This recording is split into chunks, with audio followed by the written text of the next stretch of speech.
একাকী নামাজ পড়ার ক্ষেত্রে অনেক সময় আমাদের রাকাত সংখ্যা নিয়ে সন্দেহ তৈরি হয় যে 3 রাকাত পড়লাম নাকি 4 রাকাত পড়লাম নাকি 2 রাকাত পড়লাম।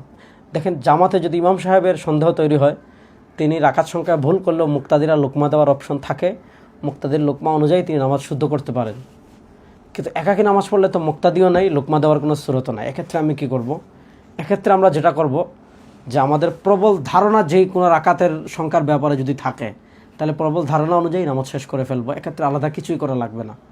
আর যদি প্রবল ধারণা না থাকে, মনে করেন একাধিকটা হওয়ার সম্ভাবনা আছে, আপনি কোনোটার ক্ষেত্রে প্রবল ধারণা হচ্ছে না, তাহলে প্রবল ধারণা যদি না হয়, এক্ষেত্রে যতগুলো ধারণা হবে যত রাকাতের সবচেয়ে কম সংখ্যা যেটা, এটা ধরবেন।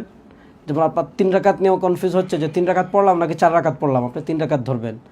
2 রাকাত পড়লাম নাকি 3 রাকাত পড়লাম নাকি 4 রাকাত পড়লাম, আপনি 2 রাকাত পড়বেন, সবচেয়ে কমটা ধরবেন। এক্ষেত্রে আলাদা দুটো কাজ করতে হবে। যখন আপনি সর্বনিম্নটা ধরবেন, প্রত্যেক রাকাতে বৈঠক করবেন, আর শেষ রাকাতে গিয়ে আপনি আত্তাহিয়াতুর পর সিজদা সাহু আদায় করবেন। তাহলে প্রত্যেক রাকাতে বৈঠক করা এবং শেষ বৈঠকে যদি সিজদা সাহু দেন, আপনার নামাজ হয়ে যাবে, নামাজে কোনো সমস্যা থাকবে না।